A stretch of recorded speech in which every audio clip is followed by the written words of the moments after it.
London, 1815. Miss Beatrice Hartwell stared at the elegant script of the letter once more, as if repeated reading might somehow alter its contents. The early morning light, still pale and uncertain, filtered through the window of her bedchamber, casting the paper in a ghostly glow that seemed appropriate to its devastating message. "My dearest daughter," the letter began, though Beatrice doubted her father had ever truly considered her dear. "Arrangements have been finalized. You are to wed Viscount Maxwell Rothingham by month's end. The settlement is generous and will restore our family's fortunes. Your compliance is expected without question." Beatrice crushed the letter in her fist, then immediately regretted it, smoothing the crumpled paper against her writing desk. Not because she valued its contents, but because destroying things in fits of emotion was precisely the sort of behavior her governess had spent years attempting to correct. A lady must maintain composure even when her life was being bartered away like a prized mare at Tattersall's. The Cruel Viscount, they called him in hushed whispers. Lord Maxwell Rothingham, with his cutting remarks and cold demeanour, was known throughout London for his sharp business acumen and sharper tongue.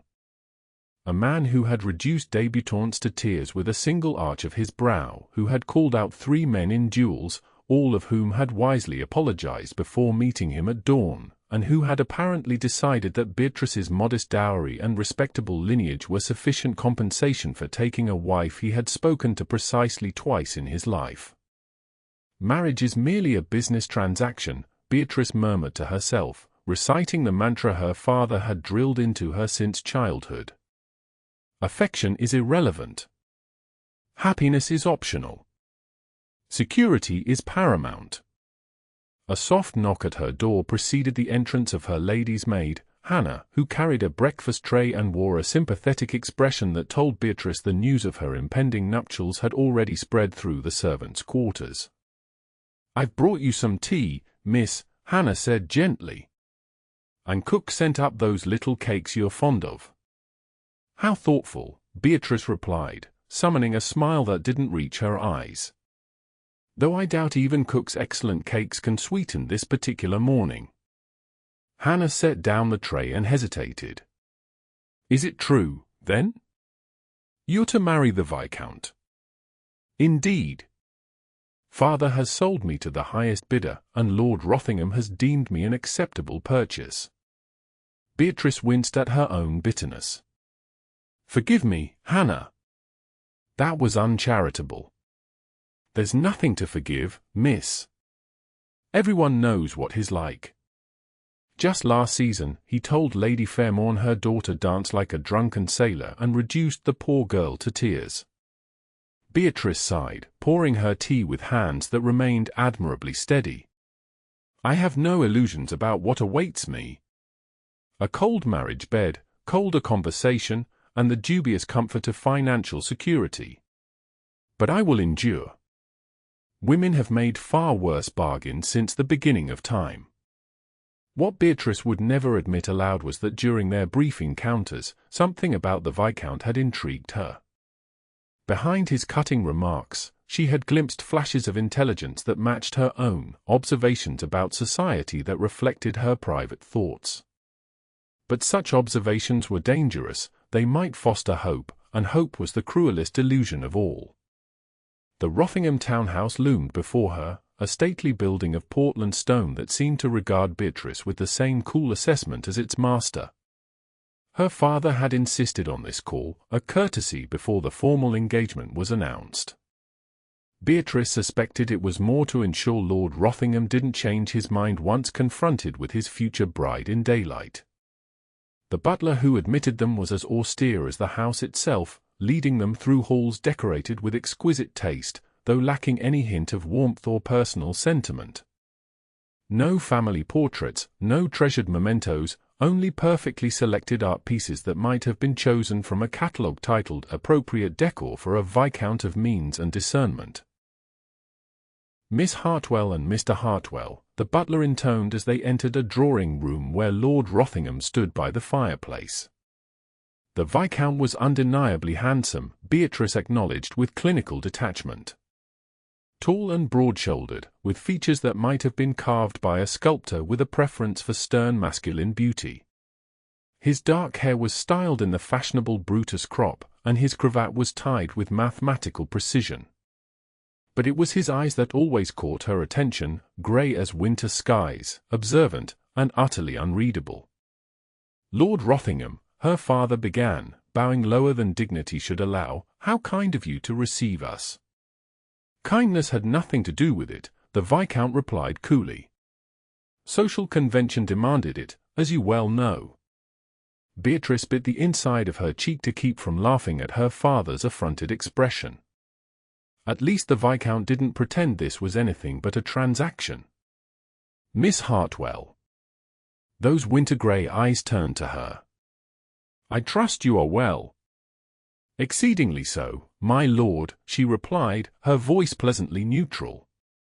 Nothing improves a lady's constitution like discovering she has been bartered away without consultation.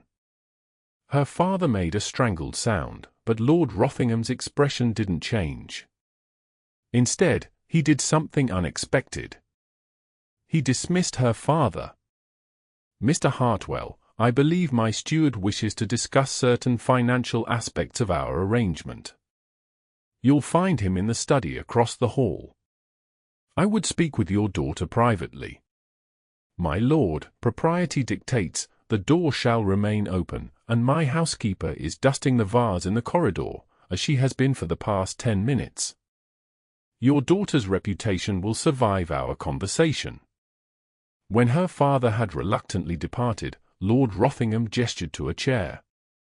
"Please, sit." "Tea?" "Thank you, no." Beatrice remained standing. "I prefer to maintain my faculties unimpaired by hospitality when discussing business matters." The corner of his mouth twitched, almost, but not quite, a smile. "You consider our marriage a business matter. Is it not? My father's debts for your respectability. A fair exchange in the marriage market." Now the Viscount did smile, a brief, sharp thing like winter sunlight. "Respectability? Is that what you believe I seek?" "The only logical explanation.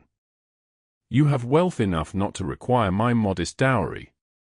You have no pressing need for an heir, being young and healthy. Therefore, you seek the social standing that comes with a proper marriage to a lady of good family, if diminished fortune." Lord Rothingham moved closer, studying her with an intensity that made Beatrice fight the urge to step back. An impressive deduction, though incomplete. "Tell me, Miss Hartwell, are you always so analytical about matters of the heart?" "Matters of the heart?" Beatrice echoed, unable to keep the incredulity from her voice. "I wasn't aware the heart played any role in our arrangement." "It doesn't," he said flatly, the momentary warmth vanishing. "I merely wish to understand the woman who will bear my name and potentially my children. You'll find, Miss Hartwell, that I prefer clarity to pretense." "Then let me be clear, my lord. I will be a dutiful wife. I will manage your household efficiently. I will not embarrass you in society. In return, I expect to be treated with basic courtesy and to maintain some measure of independence within the constraints of our marriage." She lifted her chin. "Are these terms acceptable?" Those grey eyes narrowed slightly. "You negotiate as if this were a business contract. Is it not?" "Indeed." He nodded once, decisively. "Your terms are acceptable. I shall add one of my own, honesty between us, always. I detest lies, even the pretty social ones." Beatrice hesitated, then nodded. "Honesty, then. Though you may come to regret demanding it." "I doubt that very much, Miss Hartwell." And for a moment, something like genuine amusement warmed his features. "I doubt that very much indeed." The engagement was announced in the Morning Post 2 days later. By afternoon, Beatrice's drawing room was filled with visitors, their expressions oscillating between congratulations and barely disguised horror. "The Cruel Viscount," whispered her childhood friend, Jane, when they had a moment of privacy. "Beatrice, how can you agree to this? The man is a monster in superfine cloth." "Monsters don't typically offer generous settlements and town houses to their brides," Beatrice replied pragmatically. "He's merely unpleasant, not malevolent. He made his last mistress weep publicly at the opera. According to gossip, she was weeping because he ended their arrangement, not because of any cruelty," Beatrice countered. "And mistresses are hardly relevant to our discussion." Jane seized her hands. "But don't you wish to marry for love? Like in those novels you hide beneath your bed?" Beatrice extracted her fingers gently. "Those are fiction, Jane. Lovely stories for dreaming, but this is reality. My father's debts must be paid. This marriage solves that problem." "At the cost of your happiness." "Happiness was never guaranteed to daughters of indebted gentlemen," Beatrice said softly. "Security, however, can be negotiated." Later, after the visitors had departed and the house grew quiet, Beatrice retreated to the small garden behind their town house. The spring evening was mild, and the scent of early roses hung in the air. Here, among the neat flower beds she had planted herself, Beatrice allowed the mask of composure to slip. She wasn't entirely immune to fear. Lord Rothingham's reputation was formidable, and the life stretching before her seemed devoid of the warmth and affection she had secretly hoped might someday be hers. She had read too many novels, dreamed too many dreams, despite her practical exterior. "A life of cool politeness," she murmured to a nodding daffodil. "Of separate bedrooms after an heir is secured. Of being the Viscountess no one envies." The flower offered no contradiction. A footman appeared at the garden door. "Miss Hartwell, a delivery has arrived for you." The package was small, wrapped in brown paper and tied with string. No card accompanied it. Inside, nestled in tissue, lay a first edition of Mary Wollstonecraft's A Vindication of the Rights of Woman. Beatrice stared at it in astonishment. She had mentioned her admiration for Wollstonecraft exactly once, during a literary discussion at Lady Moulton's salon last season. Lord Rothingham had been present, listening silently while others dismissed the work as radical nonsense. Had he remembered? Had he sent this? Tucked within the pages was a small note, the handwriting precise and masculine, "Honesty between us, always. M.R." Beatrice traced the letters with her fingertip, a perplexing warmth spreading through her chest. Perhaps there was more to the Cruel Viscount than society knew. Perhaps more than she had allowed herself to imagine. The weeks before the wedding passed in a flurry of preparations. Beatrice was fitted for gowns, instructed on her future duties as Viscountess, and paraded before society as Lord Rothingham's chosen bride. Through it all, the Viscount himself remained an enigma, polite but distant, attentive but reserved. They were rarely alone, as propriety dictated, but when they were, Beatrice found herself increasingly intrigued by glimpses of the man beneath the cold exterior. He spoke intelligently on topics ranging from agricultural improvements to foreign politics. He listened when she spoke, actually listened, instead of merely waiting for his turn to talk as so many gentlemen did. At a garden party hosted by the Duchess of Wiltmore, Beatrice found herself momentarily separated from the other guests, enjoying the relative peace of a secluded rose arbor. The sound of approaching footsteps made her turn, expecting to see her chaperone. Instead, Lord Rothingham stood there, as surprised to see her as she was to see him. "Miss Hartwell." He bowed slightly. "Forgive the intrusion. I was seeking a moment's reprieve from Lady Jersey's interrogation regarding our wedding plans." "No forgiveness necessary when it's your future wife you're intruding upon," Beatrice replied.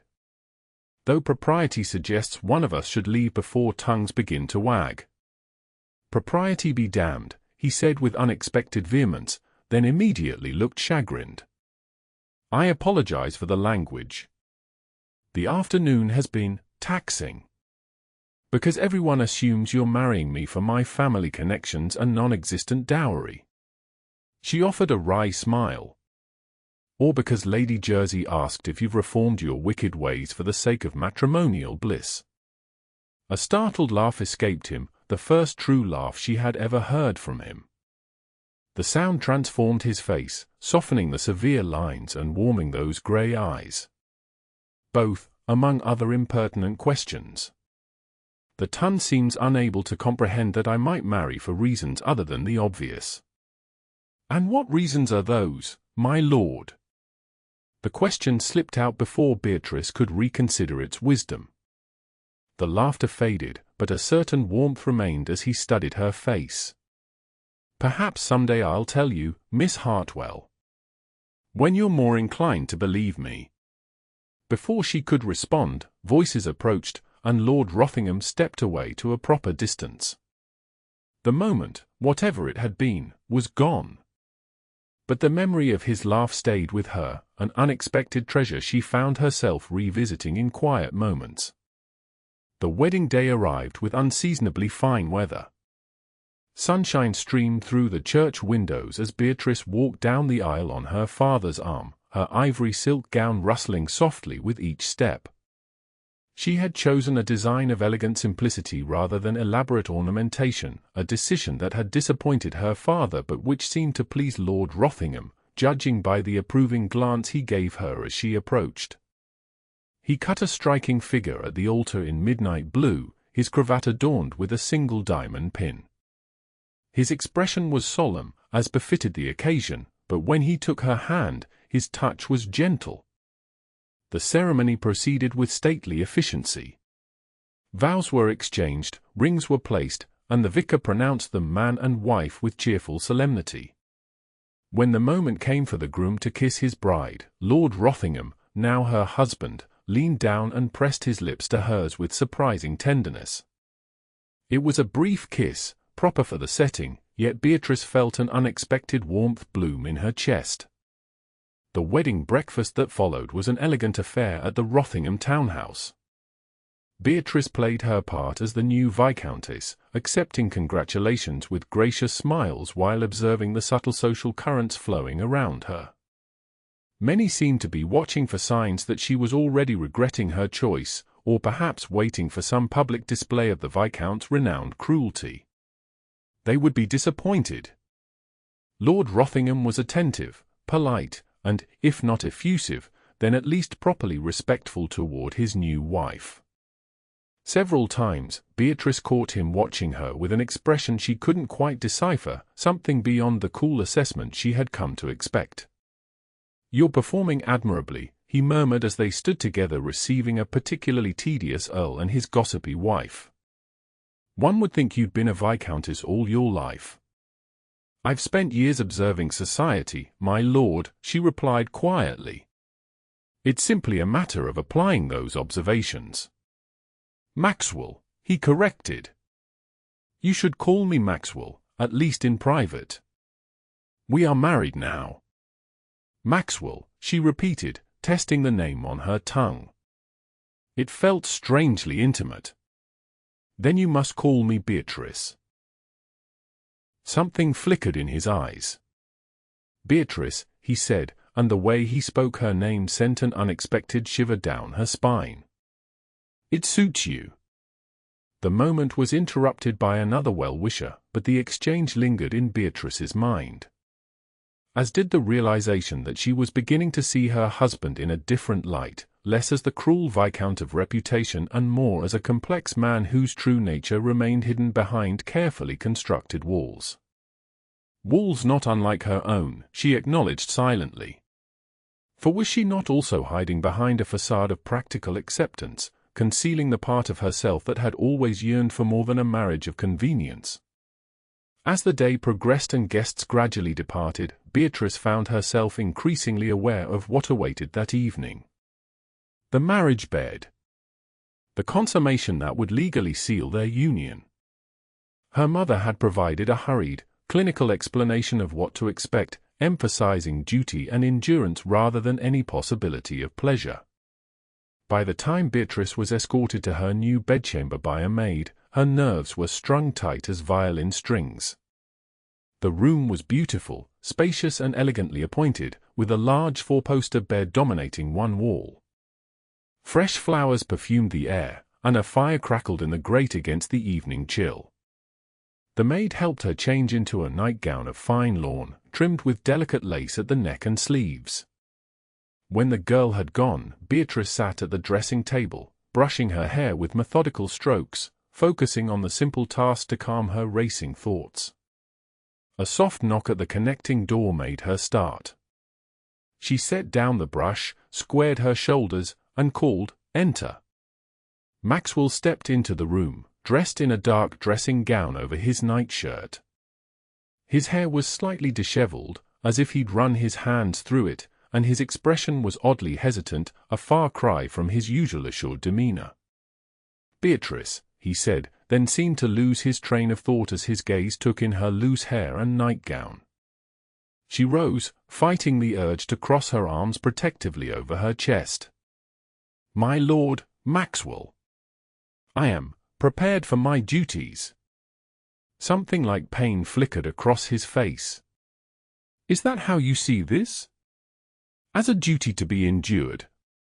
Honesty between us, always." His own stipulation echoed in her mind. "I don't know what else to call it," she admitted quietly. "We made a bargain. I understand what's required to seal it." He crossed the room to stand before her, close enough that she could smell the faint scent of sandalwood that clung to him. "What if I told you I have no interest in claiming my rights from an unwilling wife?" Beatrice blinked in confusion. "But the marriage must be consummated." "And it will be," he said gently, "when you come to me willingly, rather than out of a sense of obligation." "Not before." "I don't understand." Maxwell took her hand, his thumb tracing small circles on her palm that sent strange sensations up her arm.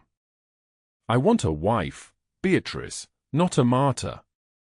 I've seen too many marriages destroyed by resentment and fear. I won't begin ours that way. But everyone expects, let them expect what they will. This is between us alone." He lifted her hand and pressed a kiss to her knuckles, his eyes holding hers. "I can be patient." Beatrice felt off balance, her carefully constructed understanding of their arrangement crumbling. The cruel Viscount, being kind. A wry smile touched his lips. "Perhaps I'm not as cruel as reputation suggests. Or perhaps you bring out a different side of me." He released her hand and stepped back. "I'll bid you good night, Beatrice. Rest well." She found her voice just as he reached the door. "Why did you marry me? You never answered when I asked before." Maxwell paused, his back to her. "Because from the first moment I saw you, I recognized something in you that matched something in me. A mind that sees clearly. A heart that feels deeply, despite all efforts to guard it." He glanced over his shoulder. "And because when you spoke of Wollstonecraft at Lady Moulton's salon, defending intellectual equality while everyone else bleated conventional nonsense, I knew I would never find your equal." With that, he was gone, leaving Beatrice staring at the closed door, her heart pounding and her certainties in disarray. Life as the Viscountess Rothingham proved to be nothing like Beatrice had anticipated. The cold, businesslike marriage she had prepared herself for failed to materialize. Instead, she found herself in a household run with efficient precision but surprising warmth, with servants who clearly respected their master rather than feared him. Maxwell himself remained something of an enigma. During the day, he was often absent on business matters. In the evenings, they dined together, sometimes in companionable silence, other times engaged in conversations that ranged from literature to politics to the gossip of the ton. He listened to her opinions with genuine interest and offered his own without condescension. And each night, he escorted her to her bedchamber door, kissed her hand, and bid her good night. 2 weeks into their marriage, Beatrice found herself restless and confused. The physical aspect of their union remained unconsummated, though she increasingly found herself wondering what it might be like to invite him to stay when he kissed her hand in the evening. "He's nothing like his reputation," she confided to Jane during a visit to her friend's home. "He's reserved, certainly, and can be sharp with those who deserve it, but cruel. Never to me or to the household." Jane looked skeptical. "Perhaps he's merely on his best behavior while the marriage is new." "I don't think so," Beatrice said slowly. "I believe the cruelty was a facade. He uses it like armor, to keep people at a distance." "Well, you've clearly gotten past it," Jane observed with a sly smile. "You're positively glowing when you speak of him." Beatrice felt a blush warm her cheeks. "Nonsense. I'm merely adjusting to my new circumstances." "Adjusting so well that you defend the man everyone in London fears." "Interesting." Jane leaned forward. "Tell me truly, are you falling in love with your husband?" The question struck Beatrice like a physical blow. Love? Impossible. Their marriage was a practical arrangement, regardless of Maxwell's unexpected kindness. She had never allowed herself to hope for love. Had she? Later that evening, as Beatrice sat in the library reading, Maxwell joined her, taking the chair opposite.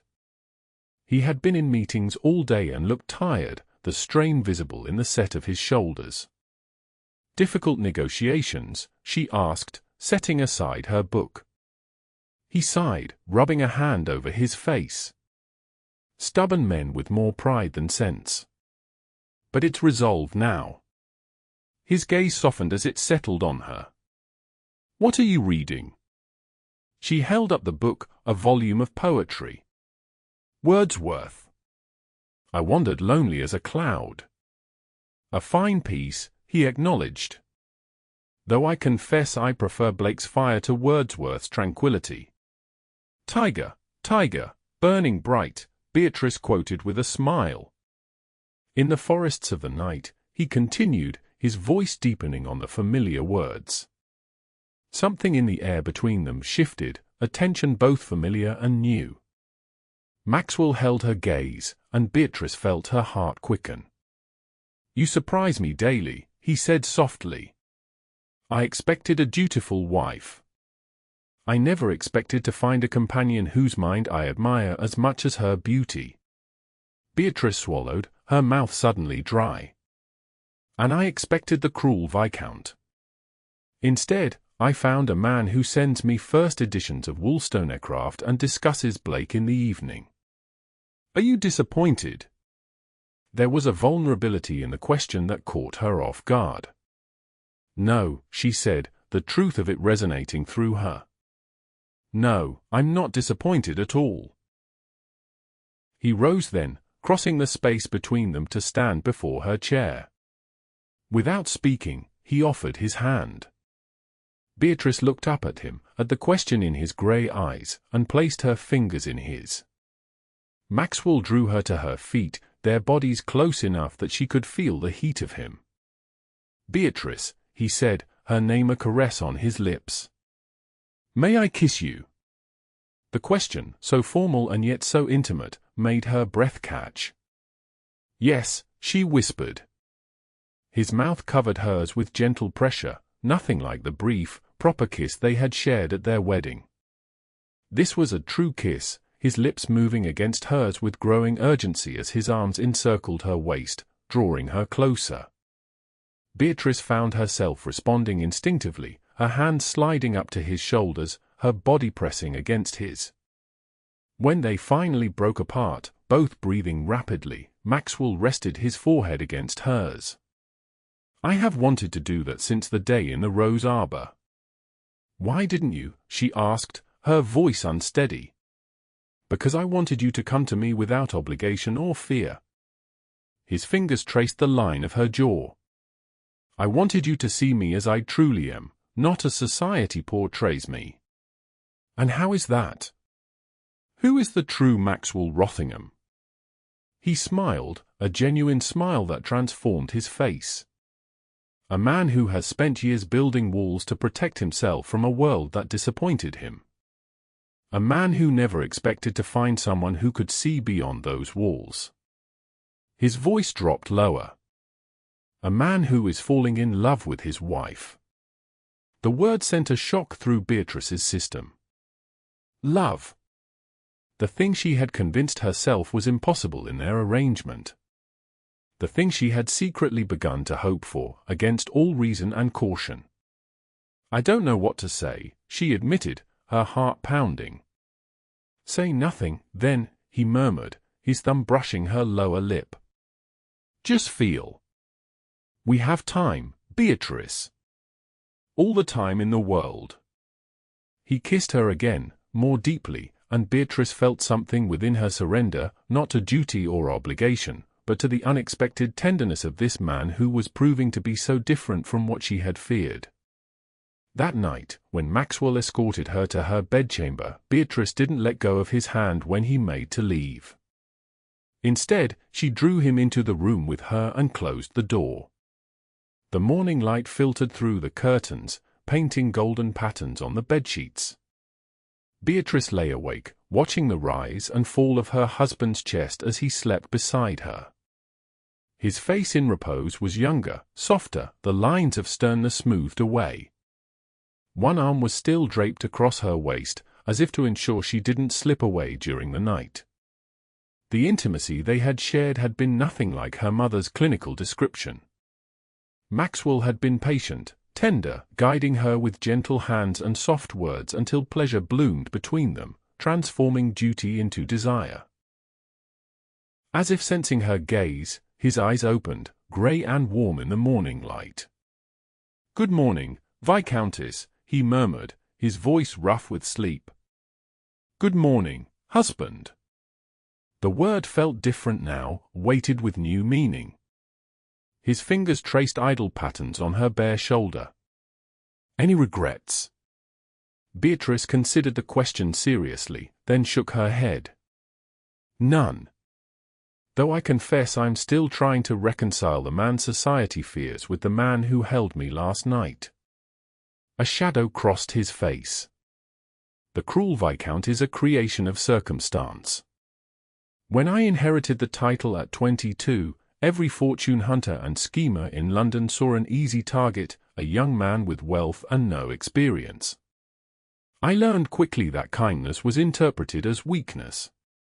His mouth twisted. So I became what they feared instead of what they sought to exploit. "And is that why you chose me?" "Because I wasn't trying to exploit you." "Partly," he admitted. "But mostly because you were the only woman I met who didn't simper or flatter. You spoke your mind, even when it wasn't what others wanted to hear." His hand cupped her cheek. "You have no idea how rare that is, Beatrice. How precious." She turned her face to press a kiss into his palm. "I still don't understand why you waited. Why you didn't claim your rights that first night." "Because I wanted more than a wife who submitted out of duty." His voice roughened. "I wanted a partner. An equal. Someone who came to my bed because she desired to be there, not because social convention demanded it." The word struck a chord deep within her, resonating with wants she had never allowed herself to acknowledge. "I didn't believe such a marriage was possible," she confessed. "I thought all arrangements were like my parents, cold, distant, dutiful." "And what do you believe now?" His eyes searched hers, vulnerability evident despite his attempt to appear casual. Beatrice considered the man before her, the complex, contradictory, unexpectedly tender man who had upended all her carefully constructed beliefs about marriage. The man who had waited for her to come to him willingly. The man who had spoken of falling in love with his wife. I believe, she said slowly, that I may have been mistaken about many things. That perhaps marriage need not be merely a transaction. She took a breath, gathering courage. And that I may be falling in love with my husband. The smile that bloomed on Maxwell's face was like sunrise after the longest night. He pulled her closer, his lips finding hers in a kiss that promised all the tenderness she had never dared to hope for. Then we are both fortunate indeed, he murmured against her mouth. For I am already quite thoroughly in love with my wife. In that moment, with morning light gilding their entangled bodies and truth finally spoken between them, Beatrice acknowledged the final transformation of her beliefs. Marriage was not merely a business arrangement, a cold exchange of status and security. It was a partnership of minds, a joining of hearts, a place where tenderness could flourish behind closed doors. And the cruel Viscount? He existed only in society's imagination.